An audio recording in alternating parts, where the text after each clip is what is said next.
Please be honest. How many of you are going through some kind of stress? Now, can you tell me why you go through stress in the first place? So there are three things. One, work. Number two, time. Number three, energy. So these are the three factors. So there are two kinds of stress. There is one stress which helps you to grow, which helps you to become a better version of yourself. And there is another kind of stress which pulls you down. From the point of view of the caterpillar, it is the death. But from the point of view of a master who understands the life process, it is the birth of a butterfly, a beautiful butterfly. What somebody calls as the death of a caterpillar, a master calls as the birth of a butterfly. Yes, every single one of you are born alone and you go back alone. When it is time to go, you will go back alone. Nobody is going to come with you. You are born alone and you are going to go back alone. And the life you live here, in between birth and death, the life you live, how many moments you are living with yourself? That is a question you should ask. Can I ask few questions? Yes, I want this session to be an interactive session. Now, how many of you feel meditation is important in your life? Please raise your hands. Okay. Few feel, few don't understand, that's okay. Fine. And how many of you are going through some kind of stress in your life? Please be honest. How many of you are going through some kind of stress? Okay. Okay, good. What about the other? Some kind of stress you are going through. Now, can you tell me why you go through stress in the first place? You are going through the stress, but why you go through stress in the first place? Please raise your hands and then answer. Why you are going through stress? You know you go through stress, but why you are going through stress? Anybody? You think too much? So what happens when you think too much? Expectations of others, you don't feel stress. Expectations of others, you feel frustrated. Stress. When you overthink, what happens? So less sleep, what happens? No, there is a science behind it. There is something missing in between. My question is, why you go through stress? When you go through fear, you get stress. When you feel stressed, you go through fear. But fundamentally, what is the ingredients? What is the ingredient? What is the core issue? Now, water boils at 100 degrees and becomes water vapor. So there is a science, right? It is a temperature science. From liquid, it becomes gaseous state when the temperature hits 100 degrees. One of the core issues why you go through this stress is because of your energy levels. Very simple science. Anytime your energy level is low, you feel stress. See, normally consider what is the ingredient of a stress. Too many things to do and too little time and less energy, you naturally feel stressed. Now imagine the same scenario, too many things to do, too little time and you are full of energy. Will you feel stress? You won't feel stressed. You'll say, okay, let me face it. Let me handle it. I have the confidence I can do it. So there are three things. One, work. Number two, time. Number three, energy. So these are the three factors. Now work, you cannot compromise. Correct? What you have to do in the college, you have to do. What you have to do at home, you have to do. For example, if you are in the teaching faculty, you have to look after your family. You have to cook for your family. You have to do your family work and then come.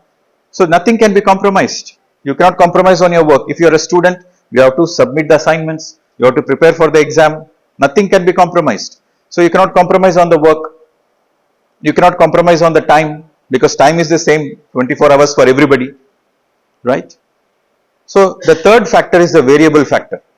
The energy factor is the variable factor. So you can increase your energy by increasing your own energy. When I say energy, it is not the physical energy. It is your fundamental life force energy, what we call it as Prana. The Chinese, they call it as Chi energy. In India, we call it as Prana, which means fundamental life force energy. So when you increase your energy levels, in spite of work, in spite of time constraints, you don't feel stress. So this is called stress management. When you increase your energy levels, you manage your stress levels, you have a natural smile on your face.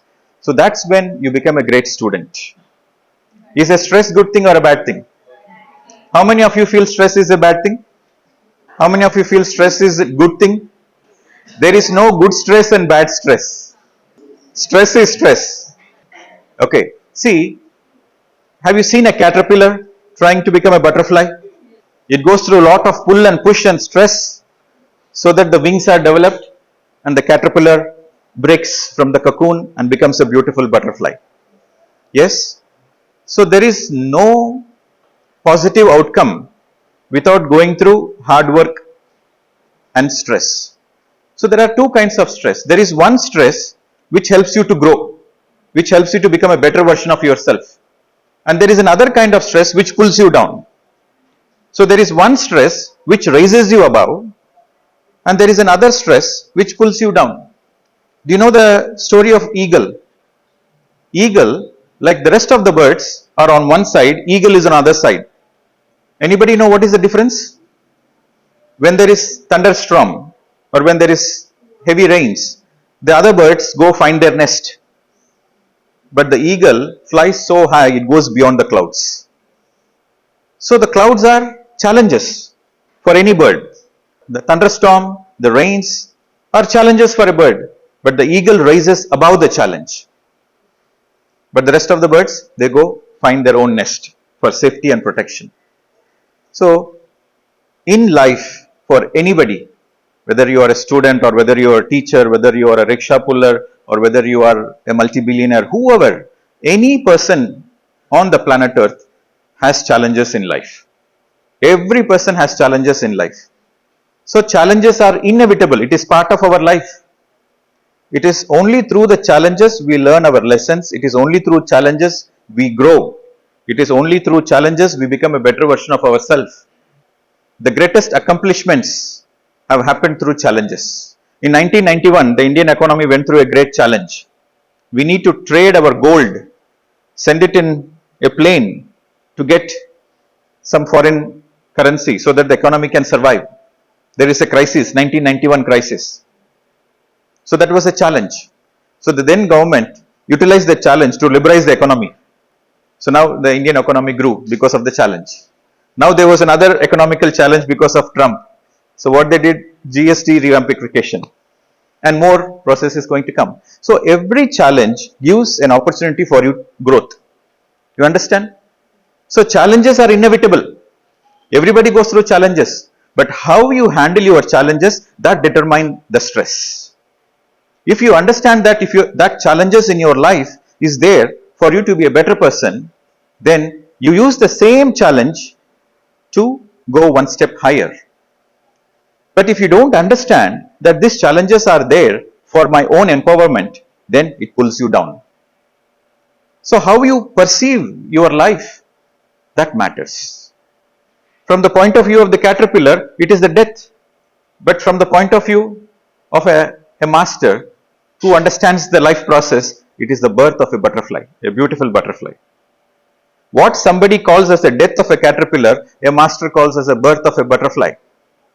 So when you understand the bigger picture of life, you know how to live life. So that is the first and foremost point you have to understand. Understanding the bigger picture of life is the key to live a happy life, a stress-free life. How do we understand the bigger picture of life? Is there anybody from outside who is going to tell us? Then how do you understand? When you make your mind calm, when you make your mind calm and sit calm every day for 5 minutes, 10 minutes, when you sit in total silence, you will start realizing the bigger picture of your own life. Most of us are going through a rat race. How many of you joined this pharmacy because that is your soul calling? That is your deep passion? That is your inner feeling? Or how many of you joined because your parents asked you to join? Or because your friends joined and you joined because of your friends? How many of you took this pharmacy course because you have an inner guidance that you have to take this course? How many of you raise your hands? Not even one? Oh my God, I'm surprised. There is nothing wrong with it because you are not empowered so far, so you are not able to think in that way. And even the teachers who have come, I'll tell you, it's not about only the students, it's also about the teachers. 80% of the teachers, they are working only for salary. They don't have passion for teaching. Now, this is the statistics across. Minimum 80% are working only for salaries. And some of the teachers who are joining, because they couldn't get admission in multinational companies, they couldn't find better jobs. So the last job they get is teaching job. So this is a natural state of affair. So here the teacher is also not having clarity, the student is also not having clarity. Then what kind of a society we can create? So this is where meditation plays a role. The more you practice meditation, the more naturally you are connected to your own life purpose. Now, when you are connected to your life purpose, it's not that you are going to change the field. It's not that you will regret, but it is you will become more authentic, you will become more committed to what you have taken in life. If you are a student, you will say that, okay, fine, I have joined this course. I have joined this course for a reason. Now I have to give my 100%. Now I know what I am going to do in my life. Or from a teacher perspective, you will say that, yes, I have to do my job, I have to do my dharma. If I don't do my dharma, there is no meaning for my life. If I'm just simply working for money, there is no meaning for my life. I better do something. So the teacher become more passionate teacher. So with the introduction of meditation, you become the better version of yourself, whoever you are. As simple as that. Now, do you all want to become a better version of yourself or not? We all want to be the better version of ourselves. We all want to live a happy life. We all want to live a meaningful life. See, at the end of the day, if you don't do your dharma, dharma means your duty on that particular day. As a student, you have not listened to the class. As a student, you have not studied anything. As a student, you have not completed the assignment. As a student, you have not prepared for the exam. Can you have a peaceful sleep? You cannot have a peaceful sleep. The same goes with the teachers. As a teacher, if they don't do their job on a particular day, they cannot sleep peacefully. So, this is understanding the bigger picture of life. Understanding the bigger picture of life simply means, what am I? Who am I? What is my purpose of life? Why did I come to the earth? What is that I am going to achieve in this lifetime? Am I living a meaningful life? Am I living a purposeful life? Am I living a healthy life? Am I living a happy life? Now everything is interconnected. Your health, your peace, your life purpose, your happiness, everything is interconnected. Yes or no? If you are not healthy, you cannot be happy. If you are not happy, if you are not connected to your life purpose, you cannot be peaceful. Everything is connected to everything, my dear friends. But what is the solution? The solution is to go within. One thing at a time, one day at a time. Nothing can change overnight, but it is a slow and steady process. So you just give yourself only 10 to 15 minutes per day. If you are a student of 20 years old, minimum 20 minutes you have to spend time with yourself in silence. An adult of 40 years old, 40 minutes in silence. So this deep silence guides you from within what to do, what not to do. Now you know the biggest challenge, whether it is for adults or children, you know what is the biggest challenge now? Anybody? Emotional issues. If you speak to most of the teenagers these days, the biggest problem is the emotional connect. They don't have an emotional connect with their parents because the time they spend with their mobile phones is more than the times they spend with their parents. And when you come to the schools and colleges, like 20 years ago, there were very good friendships among students. But now there is only transactional friendships. Yes or no? There is no true friendships. There is no meaning in the relationship. They are seeing their friendship as a transactional. If I make friendship with this person, I get some benefits. That's all. So there is no emotional connect. So most of the youngsters, they are living in the virtual world than the real world. And that is why the suicide rates are increasing among youngsters. Because they have no place to emotionally express themselves. Now the same problem is with the adults also on a different level. Now adults are going through a lot of stress. So they are not having quality relationships in their marriages, in their families. So it is like a cycle, right? So we all have to come together and help each other. So as Sagar sir has wonderfully said, there should be a club. Every university should have a happiness club. Every university should have a health club, a happiness club. That's when you inspire each other. See, whatever you are learning in your classroom, you can learn in Google, yes or no? You can learn in AI. Now, internet is there, AI is there, but then what is the need of the teachers? What is the need of the university? You just need a degree. Let me tell you, your degree is worth nothing. Even when I was studying my engineering in 1999, my professor used to say, your degree is nothing, it's waste. But now, in this age of AI, does anybody care about your degree? Nobody cares about your degree. What paper you hold, they don't care. But what you are, that brings you a job. If you want a job, your degrees doesn't bring you a job. What you are as a person brings you a job. What qualifications you have, how you handle your life, how you can handle the team, what capabilities you have as an employee, that brings you a job. So the focus, the real focus is not to get some attendance, not to get the certificate, not to complete the course. That is not going to help you in your life. What is going to help you in your life is how you are molding yourself, how you are sculpting your life. Have you seen a sculptor? He takes a stone, raw stone, and he makes a beautiful statue out of it. What you are doing here in this university course, in this college course, is you are sculpting your life. This is a training ground of how you are going to live your life. So, friends, this is very, very important to understand. Don't cheat yourself. That is a very important thing to understand. Don't cheat yourself. If you are cheating yourself, you have to face the consequences. So, how not to cheat yourself is to be authentic to yourself, is to be true to yourself. So, that is where meditation helps in. Meditation helps in to become more authentic. Meditation helps in to be a better version of yourself. Meditation helps in to find the meaning in your life. Now, you can ask, is it that simple? Like just one meditation technique is going to change my life? Yes, that is the only solution. When I say that is the only solution, what I mean is that is the first step to begin with. So when you take that first step, then your consciousness will guide you what is the second step, what to do, what not to do. And most of the relationships you guys go through are time pass relationships, puppy relationships, puppy love. There is no real love. You know why there is no real love? Because you don't love yourself. When you don't love yourself, how can you love another person? When you are not true to yourself, how can you be true to another person? When you have not taken responsibility for your own life, how can you take responsibility for your family? So there is a discord and disconnect in every level. So the emotional issue, the energy issues, we are going to deal with two aspects today. Number one is energy. So we discussed that the energy level is low, you are by default going to go through stress. If your energy level is high, then whatever the challenges, you will handle it. There is no stress. That is the first point.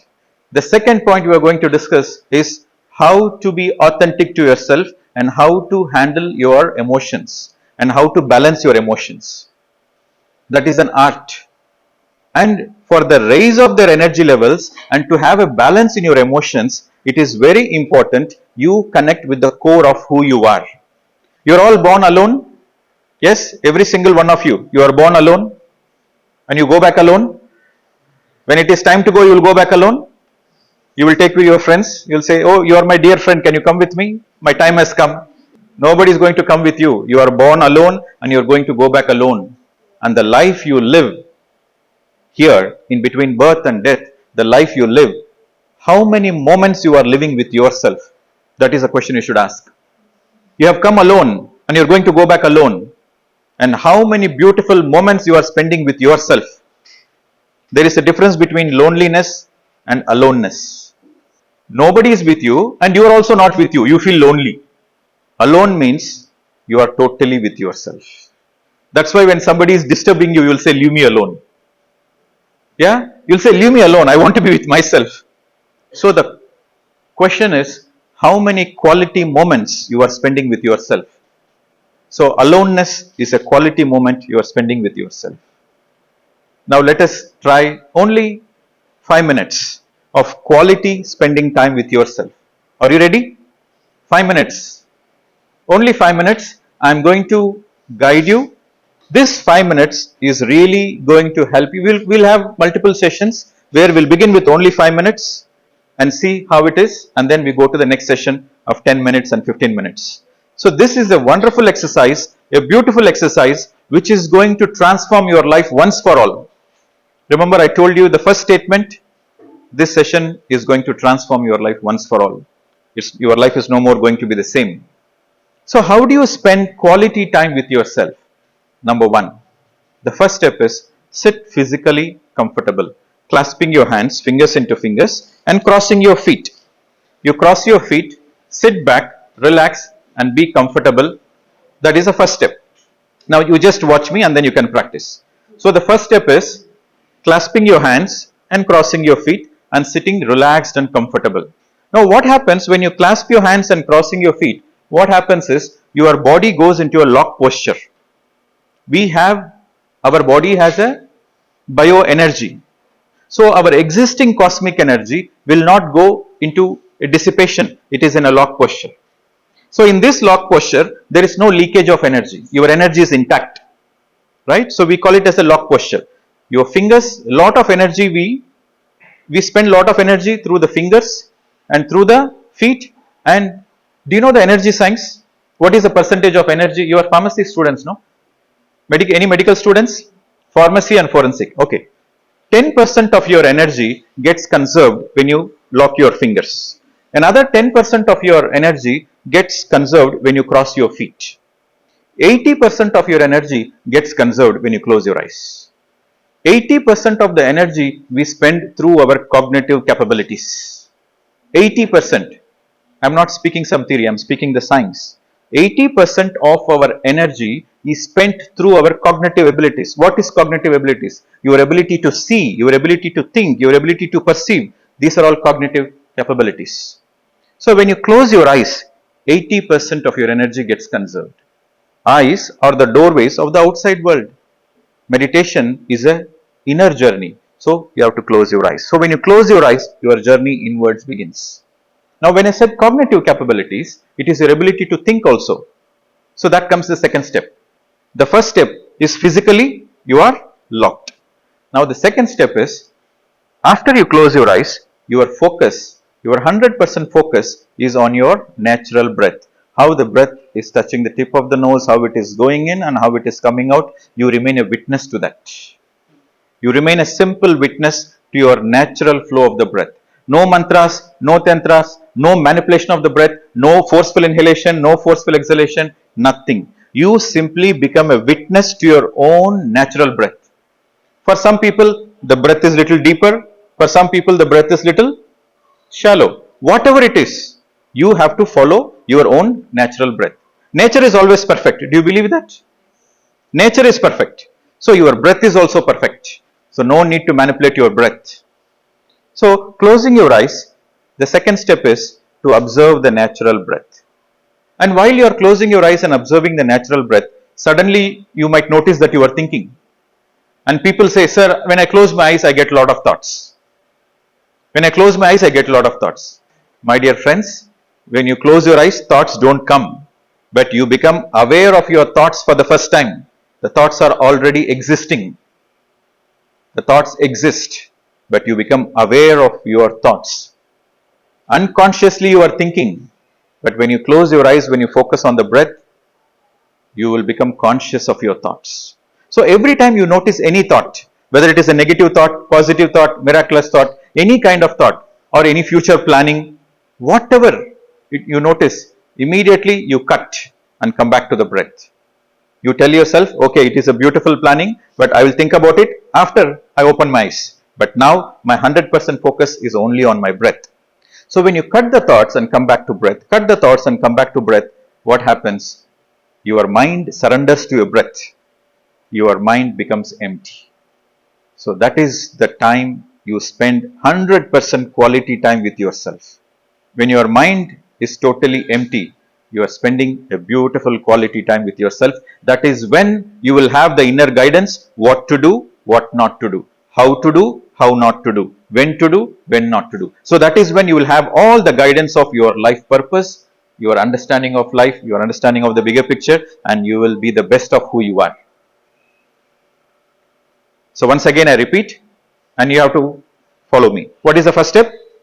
Clasp your hands, cross your feet, sit comfortably, and gently close your eyes. First step. Second step, observe the natural breath. And the moment you notice any thoughts, don't fight with your thoughts. Please remember, when you notice any thoughts, don't fight with your thoughts. Don't be worried about your thoughts. Don't go behind the thoughts. Immediately cut the thoughts and come back to the breath.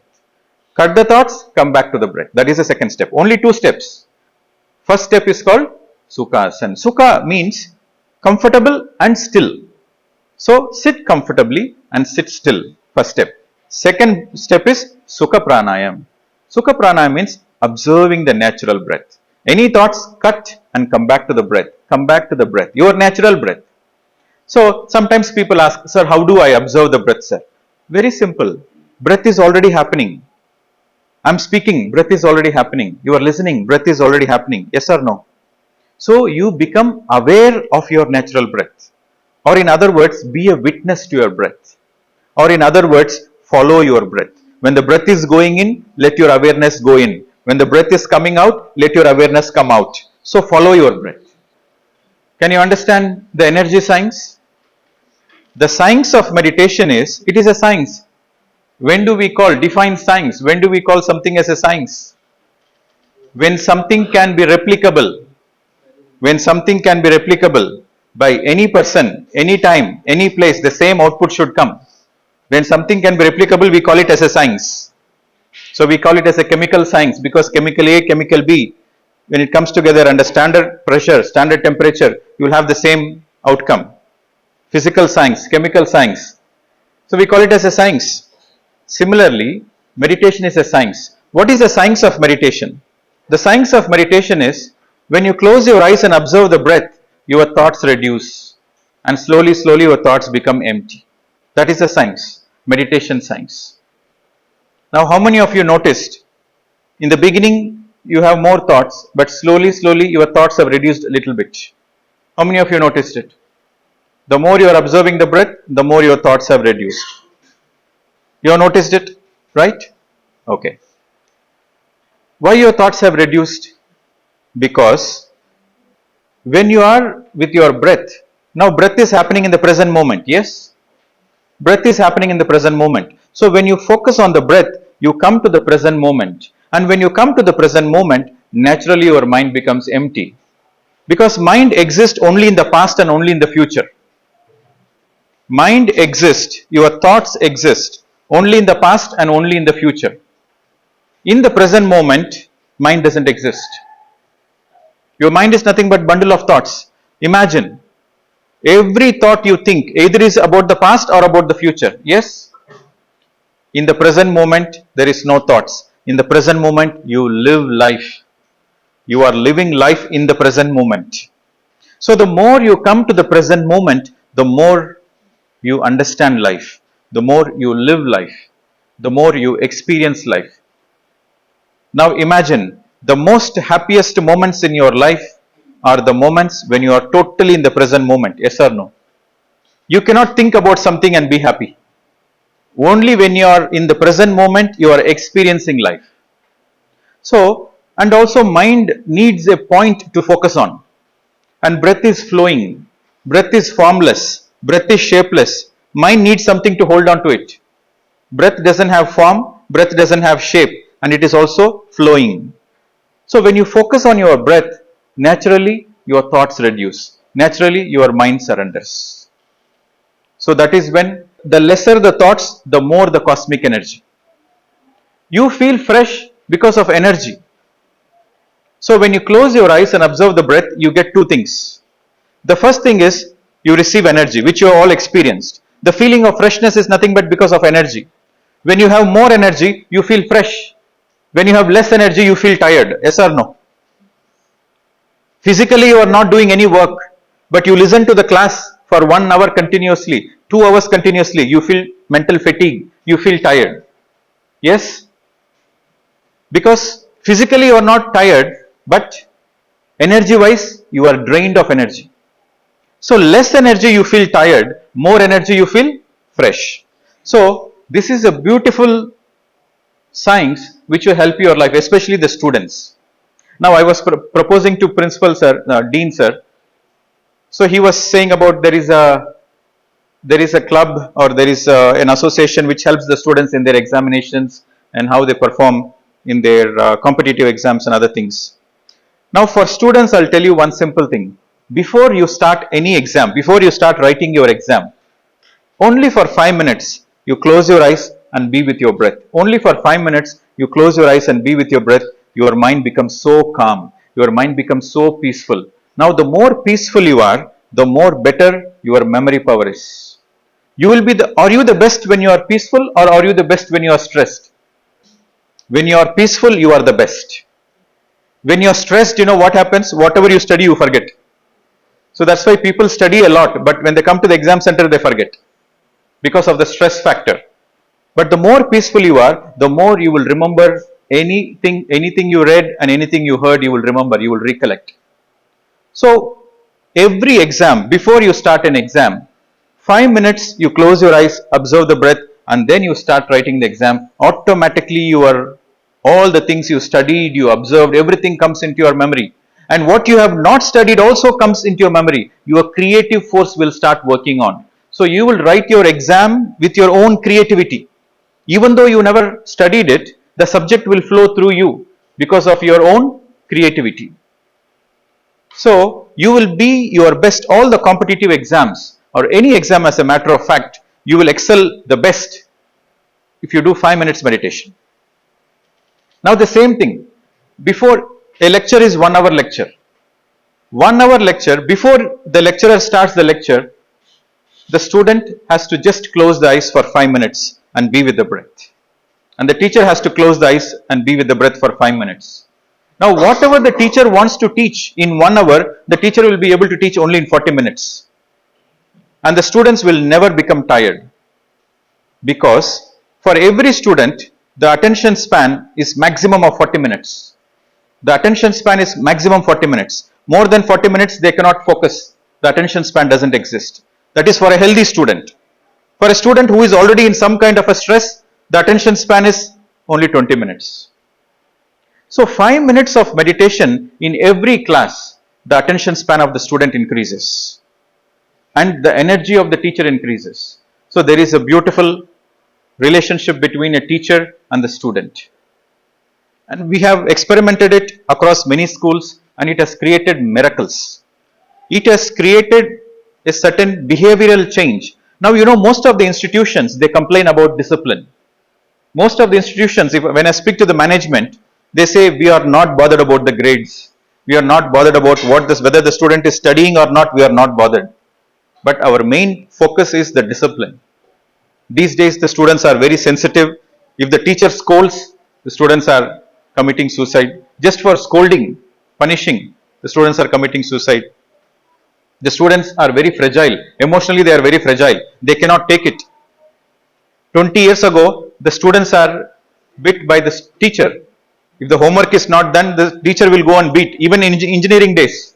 Can you believe? In the engineering days, the teacher will beat 20 years ago. Now, the teacher raises the voice, the student will complain to the management. I'm getting harassed. So the times have changed. Everybody is becoming more sensitive. Everybody's ego is getting very sensitive. So in this change, in this emotionally vulnerable state, what is more important is your inner strength. Inwardly, if you are strong, outwardly you can do great things. Do you agree that? The more inwardly you are strong, the more externally you can achieve great things. Inwardly, inside, if you are weak and vulnerable, you cannot achieve great things. You all have great hopes in life. You have come to this university. When I see all the students, there is a lot of hope in their eyes. Your life is full of hope. Now, it is the time you build your inner strength. So 5 minutes of meditation in every class. Suppose you have 4 periods, 4 theory classes and 4 practical classes. In the 4 theory classes, 5 to 10 minutes of meditation before they start the class. How much inner strength the student is getting built up, and how much of mental calmness they have to attend the class. So it creates a beautiful relationship between a teacher and a student. The teacher is energized, The student's attention span is increased, and whatever the teacher teaches, it's 100% is getting absorbed. And you don't need to see, this is the magic. If you meditate for 5 minutes and listen to the class, you don't need to study the books again, because what you listen goes into your deep subconscious memory. And in your exam, you can write without reading also, because it is in your strong memory. When your mind is calm, it goes into your subconscious memory. When your mind is agitated, you cannot remember. Your memory power depends on your mental calmness. Do you know that? When your mind is calm, your memory power is very strong. When your mind is agitated, your memory power is very weak. So the calmer your mind, the more your subconscious memory is very active. So you don't need to read books again. Once you listen to the lecture crystal clear with full attention, you listen to the lecture, that is enough. You will never forget it. So it helps the students to excel in their academics. And also it helps the teacher, because the teacher doesn't need to repeat 2 times, 3 times, 4 times. Just one time is enough, because the attention is there. So I'm proposing this to the dean sir, and as lecturers it is very important you do this experiment. 5 minutes meditation. Meditation is very simple. Close your eyes, observe the breath. That's all is meditation. The moment you notice any thoughts, cut the thoughts, come back to the breath. And we want to make this as the culture of this institution, where every period there is 5 minutes meditation. And the student is becoming an excellent student, a great student. So this way there is a beautiful working environment, education environment, and as an institution, the institution excels. Only 5 minutes, it makes a lot of difference. Now, some people might say, sir, it is very difficult to close the eyes and sit. How many of you are in that category? Raise your hands. 5 minutes also I cannot close my eyes. Anybody in that category? There are some people who open the eyes, very few people. Now imagine what is your state of your mind. For 5 minutes you cannot close your eyes and sit. What is your mental health level? Just take it as a reflection. Only for 5 minutes you cannot close your eyes. How agitated your mind is. So it is really the need of the hour that you just keep your eyes closed for 5 minutes. Whether meditation happens or not, doesn't matter. Your eyes should not be open. As long as your eyes is not open, then slowly you get into a meditative state. It takes time. Overnight nothing is possible. First day it is little disturbance, second day more disturbance, third day, fourth day more disturbance, and the fifth day the magic happens. The fifth day you become peaceful. The sixth day you become calm. The seventh day your character changes. The eighth day your attitude changes. The ninth day your understanding of life changes. Everything happens step by step. Slow and steady wins the race. But it is very important you close your eyes and sit and be with your breath. 5 minutes. Every period 5 to 10 minutes. So 4 periods are there. 5 to 10 minutes. So in any given day, 40 minutes the student is closing the eyes and observing the breath. Now 40 minutes a student is meditating every day. He is definitely going to be a great student. Any questions regarding meditation? The technique of meditation you all understood? What is the first step? The first step is lock posture. Everything locked. Fingers locked, feet locked, eyes closed. First step. Second step, not concentration. Observe. A passive witness. Because when you concentrate, again you are getting stressed. No, you concentrate on the breath, you get stressed. No, you sit back, relax. Just observe. Be a passive witness. The breath is already happening. You just become aware of it. You just follow the breath. You are 100% focus on the breath. Okay? And the moment you notice any thoughts, don't fight with the thoughts. Don't be worried about the thoughts. Simply cut the thoughts. Let 1,000 thoughts come. Cut, come back to the breath. 1,000 times cut, come back to the breath. Cutting the thoughts means you are ignoring the thoughts and coming back to the breath immediately. You have to underline the word immediately. Again and again, when you come back to your breath immediately, that means you are cutting the thoughts. So there's only 2 steps, my dear friends. The first step is lock posture. The second step, observe your natural breath. The moment you notice any thoughts, cut the thoughts and come back to your natural breath.